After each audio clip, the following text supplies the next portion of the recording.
কুল্লু নাফসিন যায়িকাতুল মউত। আল্লাহ রব তো ইয়া রব্বে করিম, একদিন তো দুনিয়ার থেকে যেতে হবে, মায়া মমতা সব ছেড়ে তো যেতে হবে, মা বাবাকে ছেড়ে যেতে হবে, স্ত্রী পুত্র স্বামীকে ছেড়ে তো যেতেই হবে, আমার শখের ব্যবসাটা তো ছেড়ে যেতেই হবে। মওলা গো, একদিন তো আমাকে ছেড়ে যেতে হবে।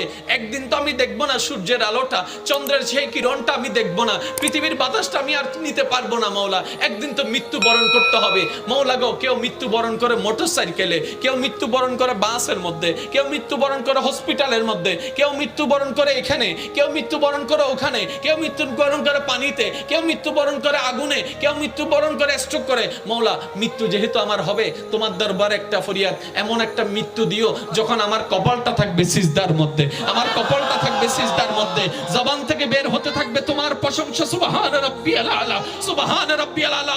মওলা গো, আমার জীবন সার্থক হয়ে যাবে যদি আমার মৃত্যুটা তোমার কুদরতি কদমে সিজদার মাধ্যমে হয়ে যায়। ভাইরা, নামাজ 5 ওয়াক্ত ফরজ জানে না কে? সবাই জানে। এই মুহূর্তে আমার মাইকের আওয়াজ যতটুকু যাচ্ছে একটু মনোযোগ দিবেন। নামাজ 5 ওয়াক্ত ফরজ জানে না কে? সবাই জানে। আমি সবার আওয়াজ পাই নাই, আরো জোরে বলেন। অলরেডি কিন্তু 16 মিনিট শেষ, সেজন্য তাড়াতাড়ি বলছে, একটু দ্রুত বলবেন। নামাজ 5 ওয়াক্ত ফরজ জানে না কে? তারপরও মসজিদে মুসল্লি নাই কেন? না জানার কারণে নয়, নয়, নয়, নয়, না জানার কারণে নয়, প্রেমে না পড়ার কারণে। যদি প্রেমে পড়তো, একটা মানুষ প্রেমে পড়লে দিনকে রাত বানাই ফেলে, রাতকে দিন বানাই ফেলে, সূর্যের তাপের মধ্যে দাঁড়ায় থাকে, বৃষ্টির মধ্যে ভিজতে থাকে, হাত কেটে ফেলে, এমন করে এমন করে। দুনিয়ার প্রেম যদি একজন মানুষকে এমন পর্যন্ত পর্যায়ে নিয়ে যায়, নেশা করলে মারা যাবে, নেশা করলে কিডনি নষ্ট হবে, নেশা করলে হার্ট নষ্ট হবে, নেশা করলে শরীর নষ্ট হয়ে যাবে, জানার পরও সেই নেশায় চলে যাচ্ছে, এটা যদি দুনিয়ার প্রেম হয়, ও আল্লাহর বান্দারা একটু চোখ বন্ধ করে ভাবেন না, বান্দা যেদিন রবের প্রেমে পড়বে, উম্মত যেদিন নবী মুস্তাফার প্রেমে পড়বে, জীবন তেমনি পাল্টায় যাবে। সুবহানাল্লাহ। আমরা সব সময় ভয় দিয়ে নিয়ন্ত্রণ করার চেষ্টা করি, যেটা আমাদের জন্য সবচেয়ে বড় ভুল। কথা বলেন না? মা বাবা কত দামি জানে না কে? শুনে বলেন না। তারপরে মা বাবার সাথে বেয়াদবি করা হচ্ছে কেন? না বুঝার কারণে। কি না? ওই তারা মারামারি করে উড়ে ফেলাস। ওয়া এক্সকিউজ মি, এই যে সাত ঘরের দে ঘরের মারামারি। এই একবার বলেন মারহাবা। আচ্ছা, আপনারা কি আমার কথা কষ্ট পাচ্ছেন? এবার রব কি বলছেন দেখেন। ও আমার বান্দা, ইন্নাদ-দীনা ইনদাল্লাহিল ইসলাম। আয়াতটা আমরা 1000 বার শুনেছি, 1000 বার পড়েছি। এর অর্থ কম বেশি আমাদের সকলেরই জানা, কিন্তু গভীরতায় যাওয়ার চেষ্টা করিনি। উলামায়ে কেরামের দোয়া নিয়ে আসুন আজকে একটু গভীরে ডুব দেওয়ার চেষ্টা করি ইনশাআল্লাহ। ভাইয়া কথা না বললে আমি খুশি হব। ভাইয়া প্লিজ বলেন, ইন্নাদ-দীনা ইন্নাদ-দীনা ইনদাল্লাহিল ইসলাম। রব বলছেন, হে আমার বান্দারা, ইন্নাদ-দীনা, দ্বীনের মধ্যে আমি রবের কাছে সবচাইতে পছন্দের হচ্ছে ইসলাম। ইসলামটা কি? একটা ধর্ম, সবাই জানি। না না না, ইসলাম শুধু একটা ধর্ম নয়, ইসলাম শুধু একটা নামাজের নাম নয়, ইসলাম শুধু একটা রোজার নাম নয়। ইসলাম হচ্ছে এমন একটি সাজেশনের নাম, যেটাকে ফলো করার মতো, ফলো করতে থাকলে অমানুষ মানুষ হয়ে যাবে, অমানুষ মানুষ হয়ে যাবে, অভদ্র ভদ্র হয়ে যাবে, অশান্তিওয়ালা শান্তিওয়ালা হয়ে যাবে, উচ্ছৃঙ্খল ভদ্র হয়ে যাবে, অমানুষ মানুষ হয়ে যাবে, অন্ধকারওয়ালা আলোকিতওয়ালা হয়ে যাবে, জাহান্নামীওয়ালা জান্নাতি হয়ে যাবে। সুবহানাল্লাহ। এটা একটা সাজেশন, গাইডলাইন। এটা আপনাকে বলবে কি করবা কি করবা না, কতটুক করবা কতটুক করবা না। এবার আমি আপনাদেরকে একটা কথা বলি, আমাদের ধর্মের নাম কি? ইসলাম। আচ্ছা, এই ইসলাম ধর্মে বাথরুমে ঢোকার নিয়ম আছে না নাই? আছে। বের হওয়ার নিয়ম আছে। মাশাআল্লাহ। আচ্ছা, যে ধর্মে বাথরুমে ঢোকার এবং বাইরে হওয়ার নিয়ম পর্যন্ত দেওয়া আছে, এখানে আর বাকি আছে কি? সুবহানাল্লাহ। সুবহানাল্লাহ। আয় বোমারে দিন দাও আসবে ছোট হইলে আরো জোর হন সুবহানাল্লাহ। আপনি ভাবেন ইসলামটা গরু ছাগলের জন্য না মানুষের জন্য? তো মানুষের ভিতর 24 ঘন্টা আছে না নাই? এই 24 ঘন্টার প্রত্যেকটা কাজ কিভাবে করলে এই দুনিয়াতেও উত্তম হবে, পরকালও কল্যাণ হবে, সেগুলার দেওয়া আছে, সেটার নাম ইসলাম। বাথরুমে ঢুকবেন কোন পা? বাম পা। জোরে বলেন। বাম পা। বাথরুম থেকে বের হবেন ডান পা। মসজিদে ঢুকবেন ডান পা। ডান পা। মসজিদে ঢুকবেন ডান পা। বের হবেন বাম পা। পুরা কি সমান নাকি উল্টা? উল্টা। কেন?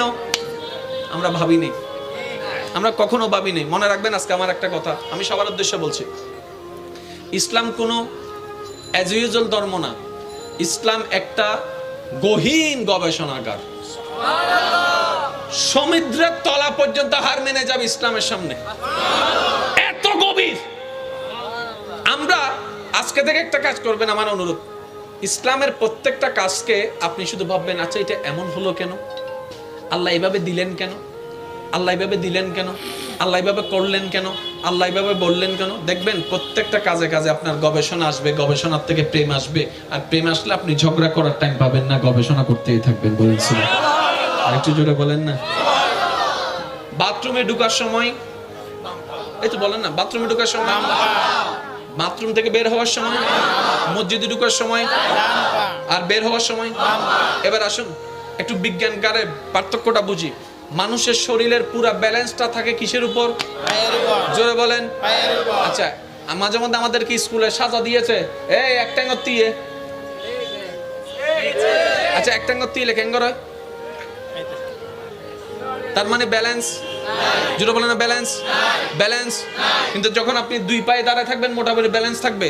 যদি অমনোযোগী থাকেন আর যদি মনোযোগ দেন আমি দাঁড়াইছি, দেখবেন শরীর লড়ে। করে দেখবেন, আপনি করে দেখবেন। ওই কিছু আছে আচ্ছা সে কি ডুলে নাকি অটোমেটিক? খেয়াল করে এই জানেন এখন কোন ডুলাডুলি আছে? সবার দিকে দেখেন, কোন ডুলাডুলি আছে? এখন দেখবেন আমার সাথে সাথে বলে, জন্ম আমার নবীর যুগে হলে কেমন হতো, জন্ম আমার নবীর যুগে হলে কেমন হতো। হুজুর ডুলাডুলি আছে না? কিরে ডুললেন যে আপনারা? আপনি ডুলেছেন আপনি নিজেও জানেন না, বুঝাতে পারি না মনে কথাটা। এখন কোন ডুলাডুলি নাই, এখন কোন ডুলাডুলি, কিন্তু যখন সুরের মূর্ছনায় চলে আসে অটোমেটিক। দেখেন বলেন লা ইলাহা ইল্লাল্লাহ, লা ইলাহা ইল্লাল্লাহ। এবার দাঁড়ান, এখন অনেকে ডুলে নেয়। কেন ডুলে না জানেন? উনি মাথায় বসায় নিছে ডুলটা ন। এবার উনি কি করতেছেন দেখেন, লা ইলাহা, শরীফ নাই। আমি তো বুঝাতে পারছি, জোর করে হয় না, কিছু জিনিস আছে অটোমেটিক। আমি কি বুঝাতে পারছি কথা? তাহলে দুই ভাবে কন্ট্রোল করা যায় শিক্ষিত সমাজের মনোযোগ, একটা হচ্ছে ভয় দিয়ে, একটা হচ্ছে প্রেম দিয়ে। ইসলামে ভয়ও আছে প্রেমও আছে, কিন্তু ভয়ের চাইতেও বেশি যেটাকে গুরুত্ব দেওয়া হয়েছে এটার নাম প্রেম, এটার নাম ভালোবাসা। 5 ওয়াক্ত নামাজ ফরজ সবাই জানে, মুসল্লি নাই কেন মসজিদে?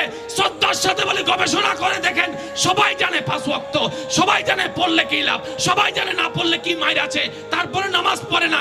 কারণ কি? রবের সাথে প্রেমটা করতে জানে না। আর যারা প্রেমে পড়ে গিয়েছে তারা এমন নামাজি হয়েছে কেমন জানেন? রাতের ঘুমটা হারাম করে তাহাজ্জুদে দাঁড়িয়ে গিয়েছে। সুবহানাল্লাহ বলতে হবে।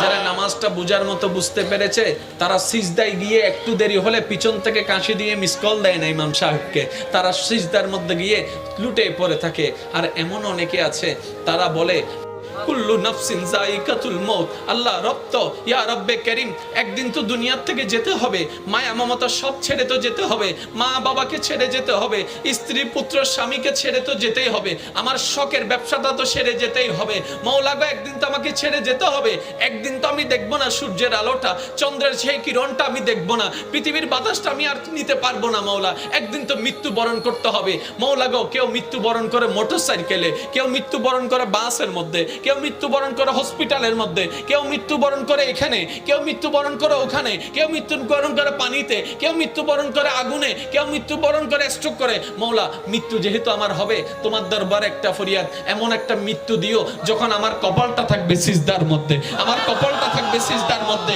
জবান থেকে বের হতে থাকবে তোমার প্রশংসা, সুবহান রাব্বিয়াল আলা, সুবহান রাব্বিয়াল আলা। মৌলা গো, আমার জীবন সার্থক হয়ে যাবে যদি আমার মৃত্যুটা তোমার কুদরতি কদমে সিজদার মাধ্যমে হয়ে যায়।